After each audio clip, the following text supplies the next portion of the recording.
All right, so here we are, and welcome everyone.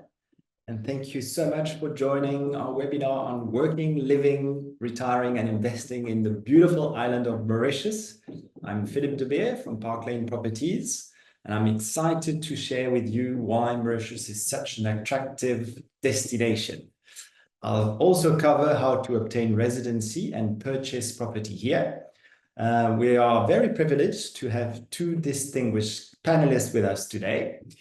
First, we have Taroonah Doolub, Barrister at Law at Juristax. Taroonah will delve into corporate structuring, explaining what Mauritius offers as a financial center, the main taxation laws, and the types of investment or business vehicles available along with their features. So thank you for being with us, Taroonah. Welcome.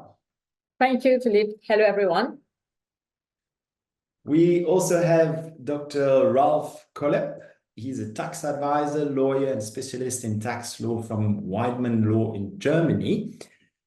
He will provide crucial insights for German attendees. He will review important taxation considerations when moving to Mauritius and the best vehicles for buying property or investing overseas. Welcome. Thank you for being with us, Ralf. Happy to be here. Looking forward to sharing the information. Wonderful. So let's get started with an overview of Mauritius and its compelling benefits. So thank you again for joining us. And I look forward to an informative and engaging session. So a quick introduction on, maybe if Candy can move the slides for me, a brief introduction on us, Lane Properties. So we founded Lane 20 years ago, and with 2 decades of presence in the market, we've built a solid reputation rooted in integrity, local expertise, and professionalism. We cover the entire island with 3 branches, and we also build strong relationships in the business community and with property developers. So this enables us to help and assist buyers from all over the world, buying resales and off-plan developments. Next slide. We are also part of the 2 international real estate networks, leading real estate companies of the world and Luxury Portfolio International. And that allows us to connect our clients with the best agencies and agents globally. So next slide, more about Mauritius, the slide before. Mauritius, you might know, is in the center, in the Indian Ocean, east of the big island of Madagascar in Africa, as you can see on the map. Next slide. You will see here a few little facts and figures about Mauritius. It has a population of over 1.2 million. It boasts a high literacy rate of 93.2%. The official language is English, but we speak French daily in the streets. That makes communication very convenient for many who are visiting us or coming to Mauritius, either French or English-speaking countries who speaks English. So Mauritius is situated in the GMT+4 time zone, which is very practical for Europeans because we then have just a time difference of between 2 and 3 hours, depending on the time of the year. So it's a very reasonable time difference with Europe to stay in touch with your families and any businesses that you might have back in Europe. Mauritius has an extensive, exclusive economic zone of 2.3 million square kilometers. The capital city is Port Louis. It's a vibrant business heart, but we also have seen new business centers emerging, such as Eben City, Trianon, or Moka. Our currency is the Mauritian rupee, and the country is celebrated for its rich cultural tapestry, blending Indian, African, European, and Chinese influences. So this cosmopolitan mix is reflected in our diverse culinary scenes, festivals, and traditions. We have 2 climate seasons. We've got the summer, which is between November and April approximately, It's not precise. And we've got, during that summer season, temperatures ranging between 25 up to 35, 38 degrees. And winter from May to October with temperatures ranging between 15 and 25 degrees, making it a year-round destination for both living and investing. Next slide. So I will dive into why Mauritius is such a beautiful place and special place to live, to work, to retire. Next slide, in a few points. Why is Mauritius considered a pinnacle of quality living and social amenities? So the island enjoys a tropical climate, providing pleasant weather for outdoor activities year-round. Its natural beauty includes stunning beaches, and it's mostly known for these beautiful beaches and beautiful hotels, but it also has beautiful landscapes and a rich biodiversity. For those who love staying active, Mauritius offers a lot of recreational activities, from water sports to hiking, golfing, and much more. It's also a cultural melting pot with a harmonious blend of cultures. We have spoken about that, cuisines and festivals all year round. On the health and education side, we really have an improvement of private health facilities. Different clinics are being set up. Others are there since many, many years. It brings competition, which is good for us when we are here, because more competition means a better service and better quality of health facilities.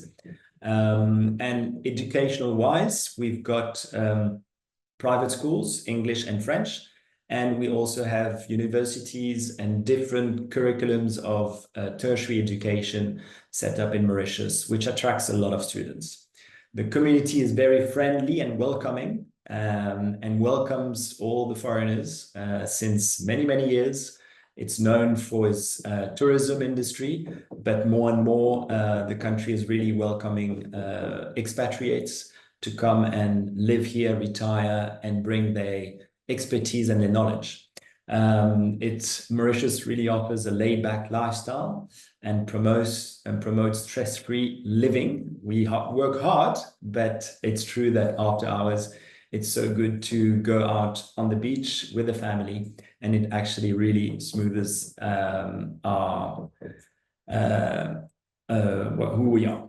And the island's commitment is really growing into being more eco-conscious, and that's very good for the country. Next slide. We've got a lot of outdoor activities, as you can see here. So it's a real paradise for those adventure seekers. We provide year-round activities that cater to all levels of thrill and excitement. So whether you like bike rides through the lush landscapes or exploring underwater wonders while snorkeling, or even swimming with dolphins, we even have part of the year the whales that come to our shores. So we've got wonderful outdoor activities, maybe on the ground, under the sea, or in the air. Next slide. Business-wise, Mauritius has really grown into a country that attracts a lot of businesses and companies setting up their offices here. It's known to be a real hub between Asia and Africa. So in a few points, I'll run you through what makes Mauritius an attractive business country.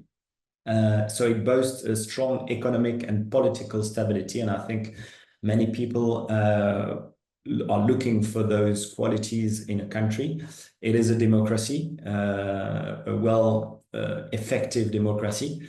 So it makes it a very stable economy and country in Africa. It offers investor-friendly environment with attractive incentives set up by the government for foreign investors. It's a very business-friendly country with regulations that come in line with that. Mauritius is known to be first ranked for a few years now in Africa, first in Africa for the ease of doing business. The island has also a robust banking and business sector with a presence of international banks and very strong local banks.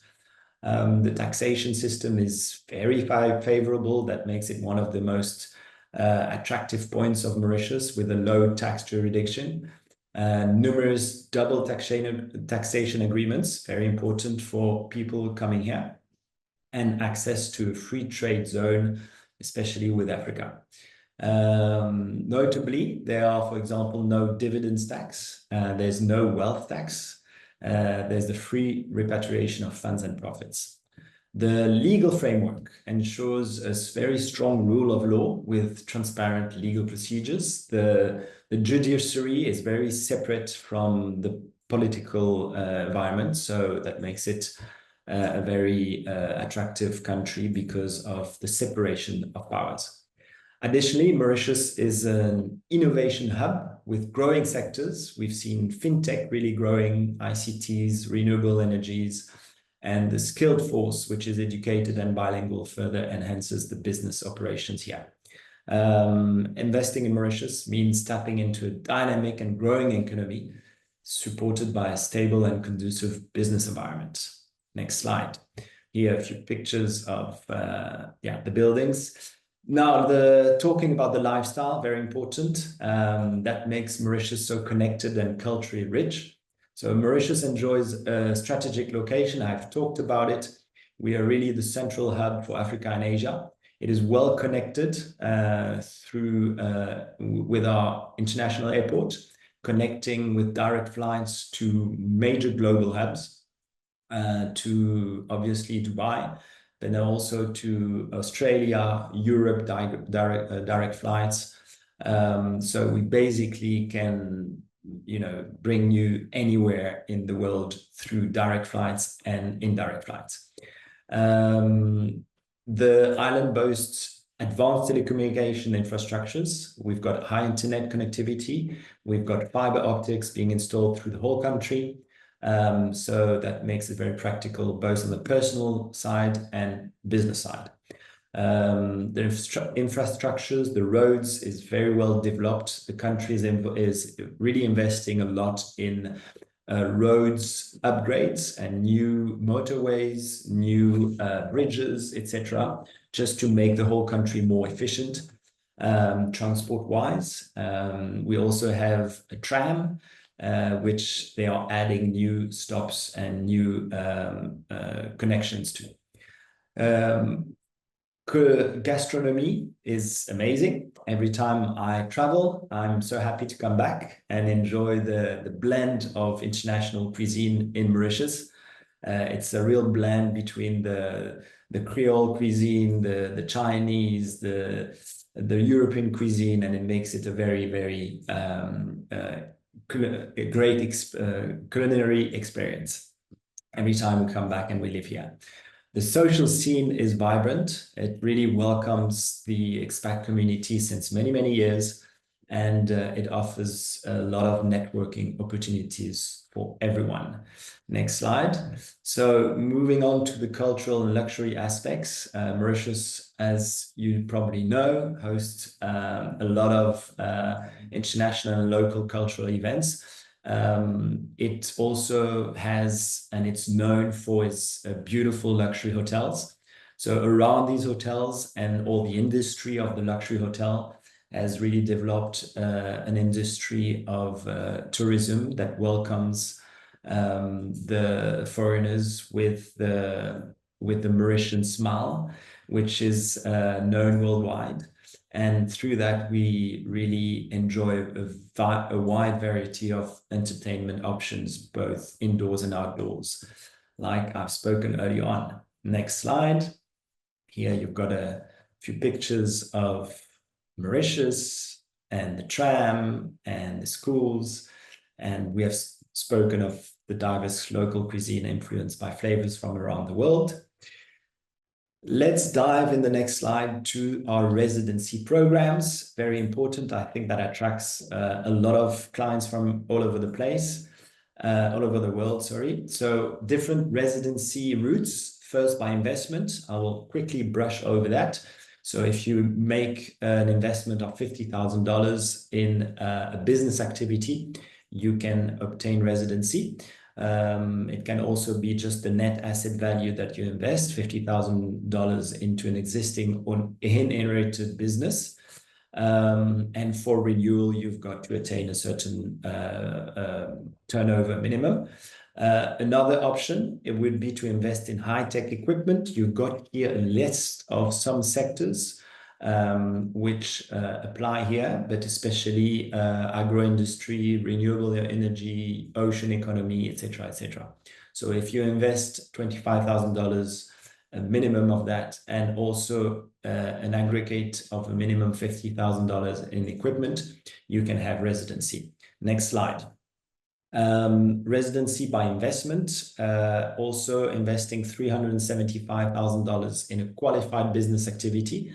You will see here the different activities, but some of them that you can read here: agro-industry, banking, construction, financial services, and more. So basically, if you invest $375,000 in such activity, in a qualified business activity in those sectors, you are granted your permanent residence. And lastly, the investment of $375,000 minimum in a qualified property provides a permanent residence, and that is attached to the property, and it covers the investor, the spouse, and the children dependent under 24 years old. Next slide. Another route that people are choosing to choose residency in Mauritius is coming as a self-employed. So that's mainly for freelancers wishing to relocate to Mauritius. It offers residency. You just have to bring in $35,000 to start with. And then it's basically for those consultants, professionals working for themselves in various fields of expertise and offering their services worldwide. The permit will be under your own name. Next slide would be the residency by profession. So the government has just lowered the minimum salary threshold in this last national budget. It used to be 30,000 rupees, even more before. It was 60,000 before. It now is 22,500, which is approximately $650. So very low minimum salary required to be employed by a company here.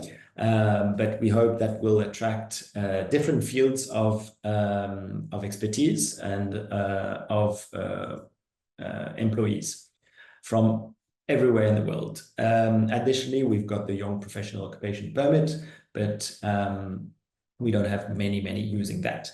The next slide, we've got the residency by retirement. We know that Mauritius is also known and attracts a lot of seniors. It's called the silver economy. You've got two options there. Either you come and you don't have to buy property, you just come and you've got to bring in the country at least $1,500, so it's not much, and then prove that every year you bring in an aggregate of $18,000, basically $1,500 per month. So that would be the first option. Second option as a retiree would be to invest in a property within a project which is called a property development scheme for senior living. There are a few in the countries, and the minimum price to invest in one of these projects would be $200,000. That would grant you a permit for the buyer and the spouse. But this is the entry ticket by law, but most of the properties offered by property developers under that scheme are priced higher than $200,000. Next slide. Now, how and why invest in property in Mauritius? Let's dive into why Mauritius attracts so many investors and property buyers. So it offers numerous advantages for international investors seeking secure and prosperous opportunities. One of the key benefits is to diversify your investment portfolio in property, allowing you to enhance your investment portfolio by tapping into Mauritius' very stable and robust property market. The island also offers attractive returns with competitive rental yields, maybe not the highest that you can find globally, but it's often a good compromise. They want to invest in Mauritius because they know the market is good, the market is robust, and at the same time they want their investment to generate some money. So we can still boast, some rather good rental yields. If you put your property in long-term rentals, you can expect between 2 and 5%. It really depends on the price of the property and where it's located. And on the short-term rental, we've seen some yields reaching 10, 12%, even sometimes more, even 20% if it's well managed and well rented on the short-term rental market. And of course, it needs to be in the right location. Another significant benefit of buying property in Mauritius is the pathway to residency. So I've just mentioned it before. It's when you invest $375,000 in a property, and then you can qualify for permanent residency for you and your family. And that paves the way for a life in paradise. Next slide. Another incentive is the fact that your investment in property here in Mauritius will also offer capital gain through the years, with a constant appreciation of the value of the property despite worldwide economic turmoil. We've really seen Mauritius managing to remain very resilient in a world which is going through turmoil. So the island's developing economy and rising property demand has really contributed to a very steady capital growth of properties.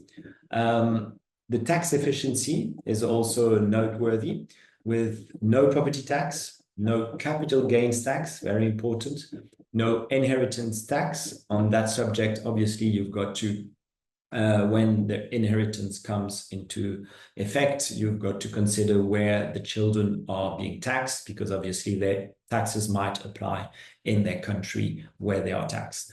But here in Mauritius, there's no inheritance tax. So it makes it a highly favorable environment for investors. Furthermore, financing is accessible through all major banks in Mauritius. Obviously, the rates at the moment, because we know that rates are moving. Usually, borrowing here is not on a fixed rate, but a variable rate, unfortunately. So at the moment, we're speaking of between 5.5 and 7% for home loans. Depending if you borrow in rupees or in euros, borrowing in US dollar is at a much higher rate at the moment. So these factors really make Mauritius a highly attractive destination for property investment. Next slide. So how can a foreigner buy property in Mauritius? First of all, what you've got to understand, because you might have seen different names of types of schemes or types of resorts through the years, they've been called different names because they were schemes set up by the government for private property developers. We first seen in 2002 the IRS Integrated Resort Scheme, and then we moved in 2006 to the Real Estate Scheme, RES. Then in 2015, we saw the introduction of the Property Development Scheme, the PDS resorts, which were basically taking back the IRS and the RES laws into one type of principle and scheme. We've seen the IHS, which is the Hotel Invest Hotel Scheme, mainly for hotels wanting to sell their rooms or their villas to investors, and then the investors would put back the units into management with the hotels. Or we've seen lately in the few last years, the introduction of smart cities, which are large-scale developments of cities. So now, in all these resorts, the IRS, RES, PDS are mainly gated resorts, and the smart cities are basically towns. So in all these different type of resorts, and areas, the minimum investment to get residency is $375,000. And I've talked about it earlier on. This grants you residency, but it's attached to the property. So of course, if you sell the property, you lose the residency, but you can buy another one and get the new residence permit, permanent residence permit through the new one you would buy. You can of course also buy different units, different investments in these schemes. So you could buy one of $375,000 or more to give you residency, and you could then invest in even lower priced properties within these resorts that you would not need residency for. That's if you want residency, but otherwise you can also buy cheaper ones in these resorts, but you would not be granted residency. But if you're not looking to reside in Mauritius, that would not be a problem. Second option, second opening for foreigners to buy property has been since 2016, buying apartments anywhere on the island. It just needs to be a ground plus 2 apartment, meaning there needs to be a ground floor plus 2 levels minimum in the building. It can be built, it can be developed anywhere in the island. They mostly speak of freehold, built on freehold land, but we've seen some exceptions of properties which ground plus 2 residences which have been developed on leasehold land, because you might not know that most of the coastline of Mauritius, the first 80 meters, the beaches, most of the coastline is leasehold, meaning the land belongs to the government. For example, most of the hotels are built on land that has been leased by the government to the hotel. So most of the coastline is leasehold. Foreigners cannot buy on leasehold, but we've seen some exceptions with ground plus 2 apartment blocks being developed on leasehold land, and where the government has granted them the possibility to sell to foreigners. Okay, so these are the two, and then the next slide. We've mentioned it. If you are a senior, you can buy in a PDS for senior living. And finally, but that only applies for those that already have residency, meaning residents in Mauritius who are non-citizens, but they are holding a residence or occupation permit. They now can actually buy one property outside of the normal schemes. The regulation is that it needs to be on a land not bigger than 0.52 hectares. And the property needs to be above $500,000. And you would pay, on top of the normal fees, which I will just describe later, an additional duty of 10% of the property's value. Okay. Next slide, quickly going through the cost of acquisition. Very easy. The buyer would pay 5% of the sale value as registration duties due to the government. It's paid through the notary.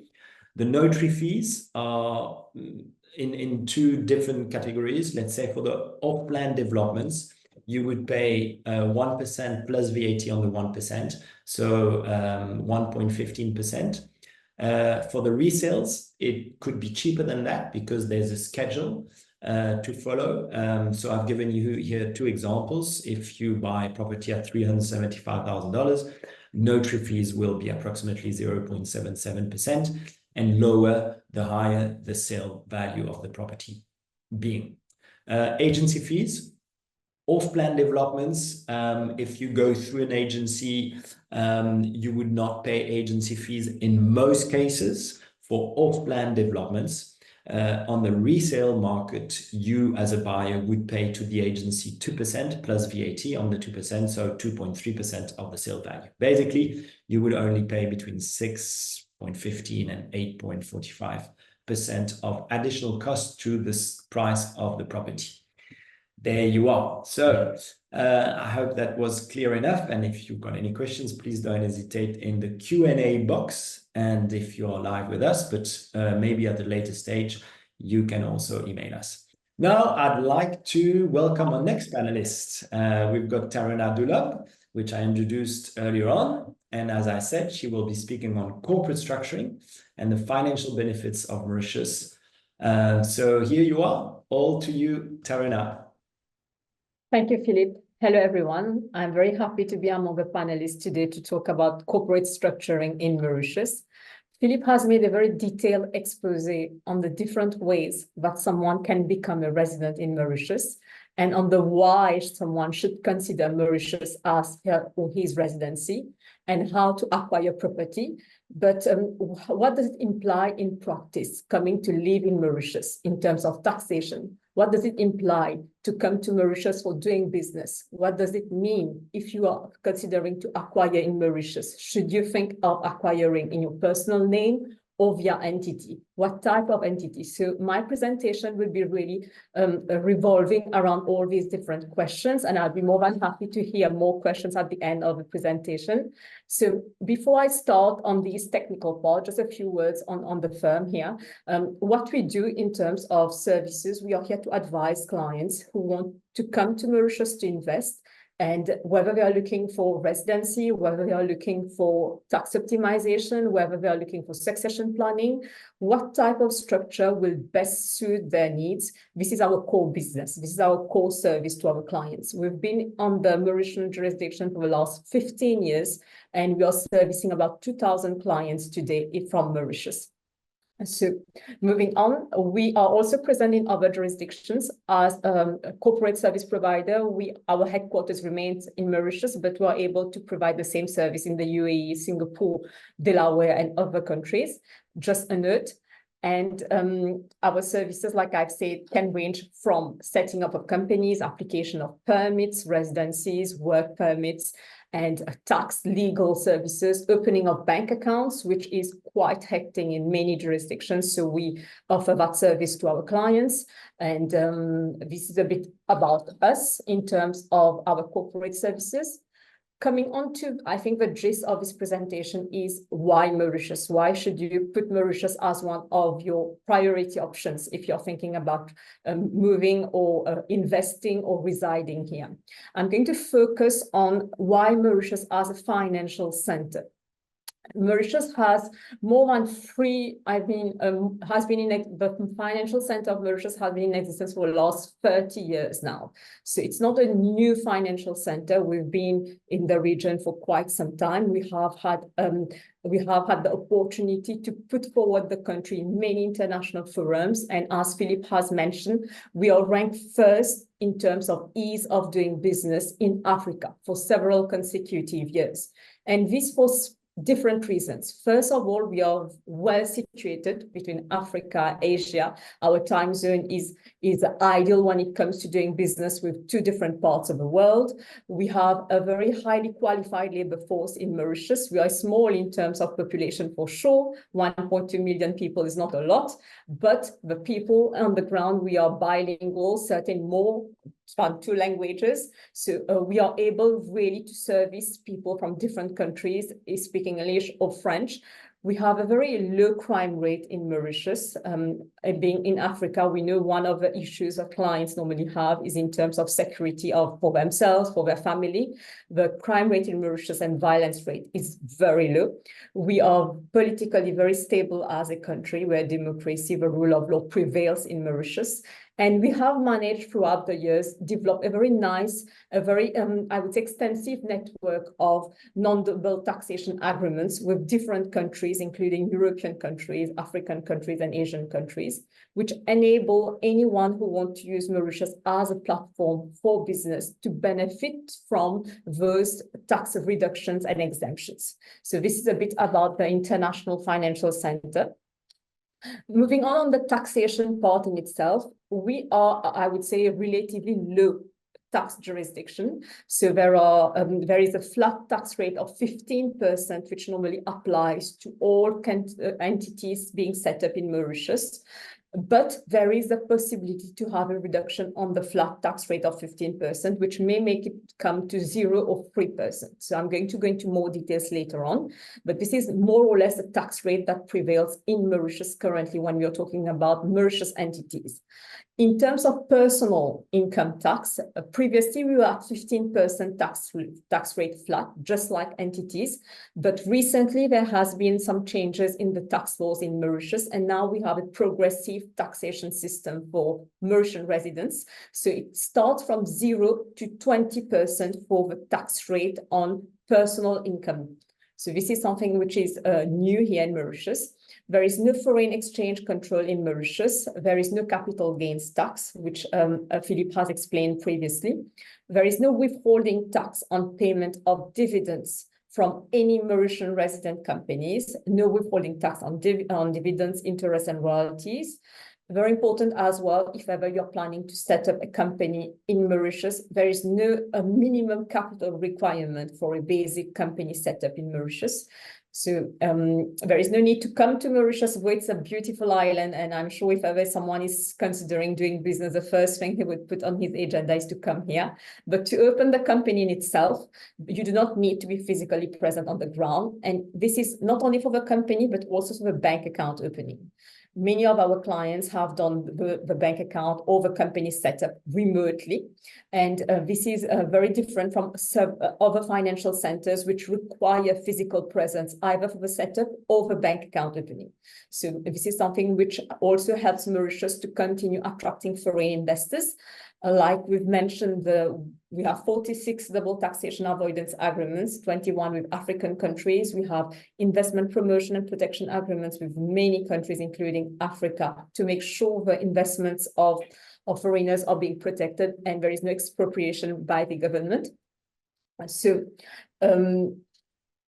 given that we're still talking about all the taxation here, you will have more details about the flat tax rate that I was explaining, which remains 15% for all entities in Mauritius, but we have an 80% of exemption on certain types of income. If a Mauritian entity is earning dividend or is earning interest, those income will not be taxed at 15%, but they will be taxed at maximum 3%.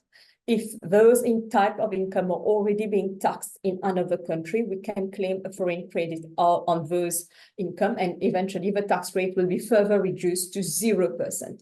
So all these make Mauritius a very interesting jurisdiction when you're thinking of doing any kind of business, whether on the territory in itself or outside Mauritius, but using Mauritius as a platform.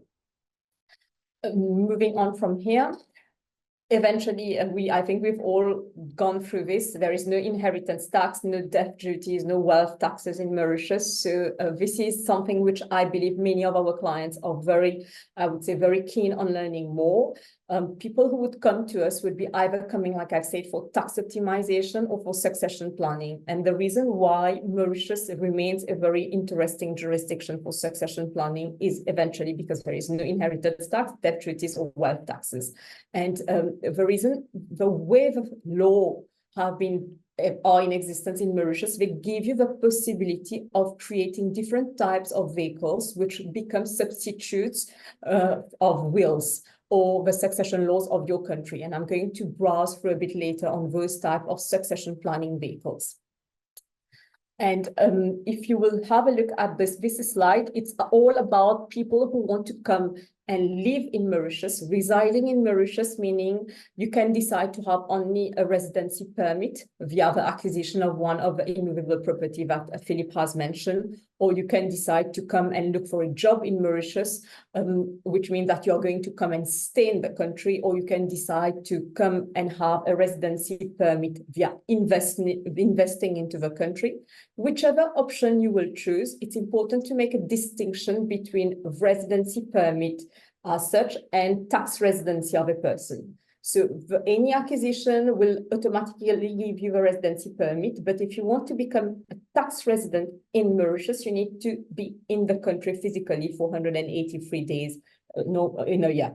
So once you are here for 183 days, you can apply for a tax residency certificate and you will get a tax account number, which means you can make all the declaration of your worldwide income in Mauritius and pay taxes here, which here will be the tax rate that will become applicable to you if ever you're earning the different types of, I would say, the different brackets of income that are on the slide here. You will know in which I would say category you are falling for the tax rate to be applicable.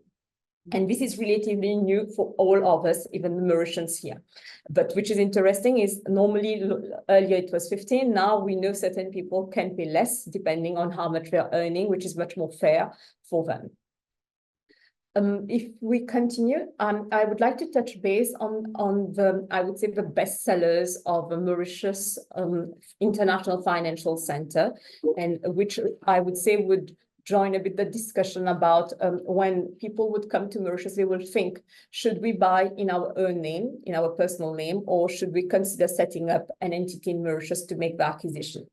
Our answers normally differ. It will differ in terms of why are you buying the house? Are you going to stay, or are you going to buy it for investment, to rent, or are you going to buy to keep it and then to sell it again? So in terms of returns, so based on the circumstances of a client, you are able to advise. And more importantly is also where the client remains as a tax resident, whether he's going to become a tax resident in Mauritius or he's staying in his own country, which means he's liable for taxation in his country of residence. So all these will be factors, very important factors to consider for us to be able to give an advice to a client, whether he should set up the company or a trust or a foundation for the acquisition, or just go and buy it in his personal name. So here a few, I would say some details on the company of Mauritius. It's normally, if you are buying a property in Mauritius, we will proceed with the creation of a domestic or local company. Just a few, I would say some very important things to consider is there is no need to have a local partner for the creation of a domestic local company. A foreigner can be 100% shareholder. It can be only one shareholder. There is no need to have more than one. The only important aspect to consider is you need to have one resident director, which our company can provide, or if you know someone you are comfortable to act as a director, you can do that.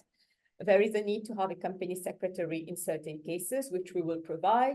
No minimum share capital, like I've mentioned previously. The registered office address would be in Mauritius. So this is, I would say, the most important features to consider if you are planning to set up a company, be it for acquisition or for doing business in Mauritius. I mean, the last, I think this is the last slide in my presentation. It's really about the trust and foundation. And these are the most sought vehicles whenever someone is planning to buy in Mauritius, but also considering to give those assets, to give the house to their children in the most tax efficient manner. Be it the trust or the foundation, both are considered as succession planning vehicles. They can be used for commercial purposes, but most of the time they are more commonly used to make sure that whatever assets someone has today can be given away to their future generations without the need of triggering the succession laws of their own country. So this is the main reason why someone would consider creating a succession planning vehicle, which can be either the trust or the foundation. Depending on where the client is coming from, is it from a civil law jurisdiction or a common law jurisdiction, he will be more comfortable either with the trust or the foundation. But both vehicles, what it ensures is there is a segregation of a legal ownership of a property from the person who has bought to it to the vehicle. So this is the first important aspect. It's really the segregation of ownership, which means that the villa or the house will belong either to the trustees representing the trust or to the foundation, and not necessarily to the person. So there is this legal segregation. There is a very, I would say, a huge flexibility in terms of deciding how you want to use or distribute the assets, be it from the trust or from the foundation, to whom you want to give the assets. It's important to know that in Mauritius, if someone set up a trust or a foundation in Mauritius, you can decide to give the assets of the trust or foundation to anyone, even if it's in contravention of the succession laws of your own country. So this is something which is explicitly written in our laws, and it's something interesting for clients to be aware of, even if sometimes people not necessarily would need it, but it's good to be aware of. It's full protection of assets against creditors and against anyone who will potentially claim that they have an interest in the assets, because there is really this transfer of ownership that happens whenever you are setting up a foundation or a trust. And most importantly is you make sure that when you're no more, the assets continue to be stayed in a vehicle for either your children or your future generation. So there is no need for any change in the ownership, no need to go in front of a notary, no need to incur additional expenses. And like I've said, there is no succession which is open, because it doesn't belong to a person, but to a vehicle. So I think this is what you need to consider if ever you are planning to buy in Mauritius, and you're also considering the succession for your children. And so I think with this, I should be completing the presentation that I had to make in terms of corporate structuring and the different taxation aspects of a Mauritius legal system. I'd be happy to take your questions after the whole presentation. Wonderful. Thank you so much, Taroonah. That was very insightful, because it's true that everyone buying property worldwide, and more specifically in Mauritius, have got in mind the succession planning of his assets. And this often comes up as discussions with our buyers. So thank you so much. It's been most insightful.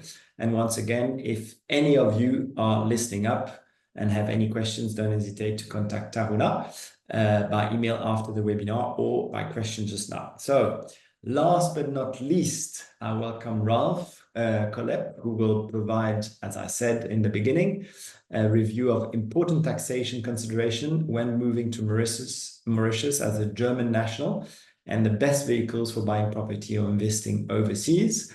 Ralf, welcome. Thank you so much for joining us again today, and bring some clarity to your German compatriots. All to you now. Thank you for having me. Yeah. My part will actually be to show you the consequences for a German buyer of real estate property in Mauritius. And the considerations, I'll see whether I can have control over the slides. Here we are. First, a little presentation of our firm. I'll keep it short. This is me. I'm a tax advisor, lawyer, and CPA in Germany. Our experience focuses in international real estate transactions, German exit taxation, and double taxation.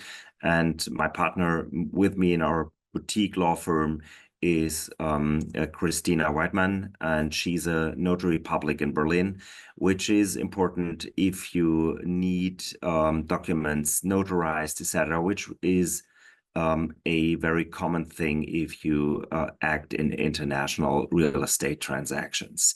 She's also experienced in international wills and inheritance law, which is another aspect I will refer to at a later stage. So questions to consider when buying, and Taroonah pointed out some of them, which are: how should you buy property? This is not only a question that is relevant from a Mauritian side, but also from a German side. So from the German side, you will take into considerations exactly the same things that Taroonah pointed out from Mauritius side. Would you rather buy in joint tenancy, or would you buy through an entity like a limited liability company, either a Mauritian or a German company? I will refer to that later. The main question, however, which also has implications for all the questions above, is: will you keep German residence? So will you basically move, or will you stay in Germany with a residence? This is a question that is also connected to: will you have ongoing obligations in Germany? Do you own a company? Are you paying alimony to any dependencies? Are you having loans to pay? Do you own other property, for example, in Germany or in other parts of Europe that you have to administer? And last but not least, the question: are you financing? And if you are financing, are you financing in Germany or abroad? So all these questions have to be considered, and I want to give you some guidelines of how to manage them and how to go through. So, of course, keeping a residence or not keeping a residence is a legal question, but is also a taxation question. If you look at German tax law will have you as a fully taxable person if you are a resident of Germany or own a place where you can have residency. So leaving Germany is basically, and nowadays you hear a lot of leaving Germany. There was an article in the newspaper Welt yesterday, which was actually the headline was, if you're considering leaving Germany, do it now. So you see this is a quite up-to-date topic. So if you consider leaving Germany, you need to do it full throttle. So you need to either sell or rent out your properties that you have in Germany, because you shouldn't have any tax residency, because this would trigger, if you would keep it, you would still be a taxable person, fully taxable person in Germany. So nothing would be gained. The question is, what constitutes a residency? And this is not only if you own it or if you live in it, but also if you have the possibility to use it fully for yourself. There was a very good known case in Germany, which is Boris Becker.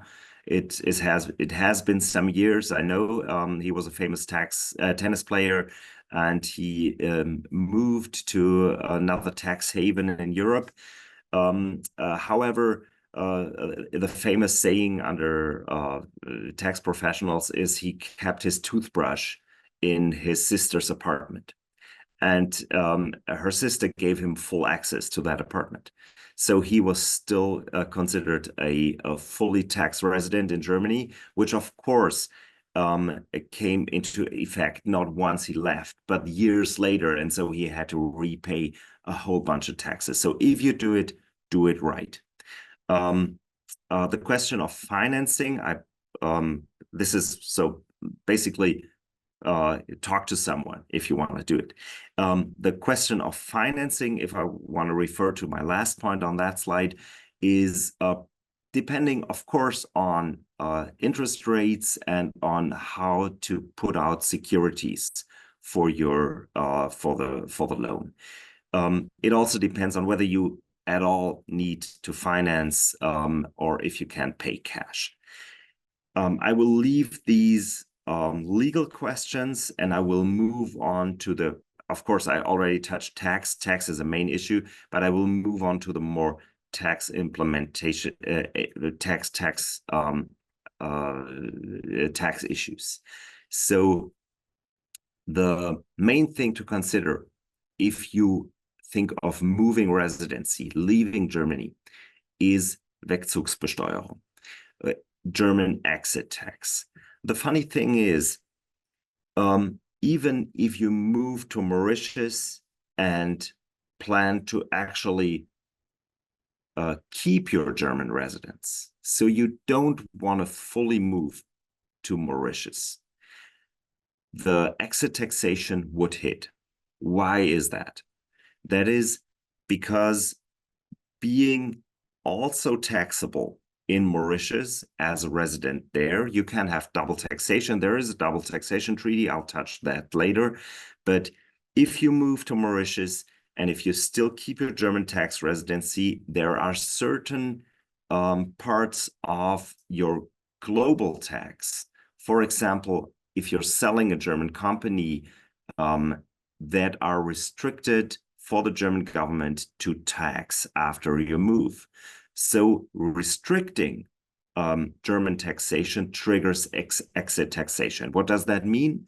If you do have shares in a German limited liability company or any limited liability company, the exit, the leaving of Germany would mean that it is considered sold. So every hidden reserve is being taxed at that very moment. And since Mauritius is not in the European Union, obviously, there is nothing that is giving you like a potential exemption from that tax. Next things to consider, income from Germany. If you still have income from Germany, where is it taxed? So Philippe was mentioning the self-employed. The self-employed can be based either fully in Mauritius, or he can still operate through an entity in Germany, like a partnership or whatever.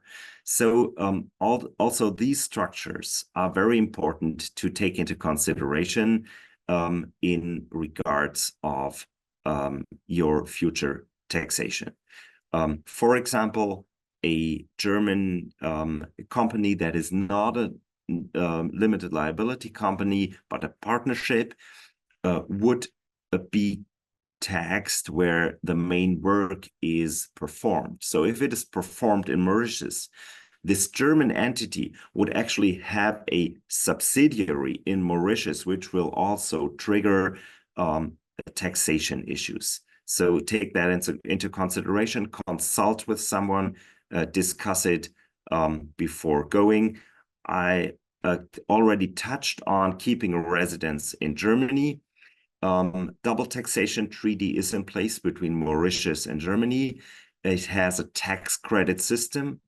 Philippe and Taroonah mentioned renting. So if you consider renting out your Mauritius property and you stay in Germany, there is a tax credit system. So Mauritius can tax you, and the German tax will only be on the difference between the tax rates. We were talking about tax rates. Tax rates in Mauritius are very low. It's also a tax bracket system that you know from the US and Canada, which means that the lower brackets are always taxed in that lower amount, whilst Germany does have a fully proportional system. So if you have an income of 50,000, you're taxed at a certain rate for the full amount. So it is not like in Mauritius, US, or Canada, where the tax brackets are safe under those lower brackets. So this means having income from a Mauritius real estate property will be tax exempt for the part that is taxable in Mauritius at the Mauritian rate, and then the German rate kicks in at the higher end. Okay, so dividends, potential capital gains taxes stay if you're keeping a residence in Germany. If you are only a tax resident in Mauritius, you will only be taxable in Germany for your German-sourced income and potentially for any permanent establishments that you do have business-wise in Germany. So owning Mauritian property via a German limited liability company or a Mauritian limited liability company, which Taroonah just pointed out, can, if you are still a tax resident of Germany, trigger taxes. Why is that? There has been also a famous case in the German tax legislation concerning Mallorca, which is another place to be for Germans who want to go to a sunnier and more welcoming atmosphere. However, if you own property through such an entity and you are a resident of Germany, this entity will mostly be still in some kind run by you. So if this is the case, this company might be taxable in Mauritius, but it might also be taxable in Germany, which is at first sight not a big problem, because all the income of this company, being a real estate company, would be taxable in Mauritius. However, if you use that property yourself, if you don't rent it out, but if you use it yourself, there is a so-called dividend in disguise for owners who use that property in their limited liability company themselves, and they don't agree on at arm's length rentals between themselves and the company. So there are things to consider if you think about doing that also from a German side. We talked, or at least Taroonah talked, about Mauritian companies and trusts, and the possibility of direct individual or joint tenancy was mentioned by me. If you still have real estate in Germany, consider selling it tax-free before you move. Why is that? Because if you move and you left the German jurisdiction, the 10-year tax-free period is not coming to an end in Germany, but this property suddenly moves to your property as a Mauritian taxpayer. And even though the Mauritian tax is pretty low, there might be a taxable income attributed to a potential sale. However, I just learned that there is no capital gains tax in Mauritius, so I understand that there is no taxation on selling such properties. Rental income will still be taxed at German rates if you keep on owning that. And if you consider owning property in a limited liability company, there is a limited German dividend tax due to the double taxation treaty at 15%, which is also a positive aspect of this situation. As I mentioned in the beginning, you have to consider inheritance structuring. So if you own property abroad, so not only in Germany, you need to have a will set up that will focus on who is actually going to be the beneficiary. You can use a trust, as Taroonah mentioned. You should consult with both your German and your Mauritian lawyer and tax advisor.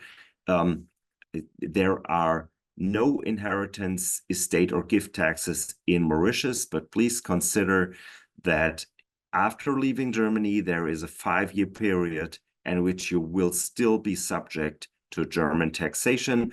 And just to end on another not so funny but interesting note, there have been several very interesting German cases, but one was exceptionally interesting about a German again leaving Germany and then gifting to his son a huge amount of money and real estate property. He thought he is safe because he's outside the German jurisdiction, and his son already was. However, the 5 years weren't over, and once he came back to Germany, he had handcuffs on his arms because he was liable for German inheritance taxes. So please consider this. Keep in mind the 5 years.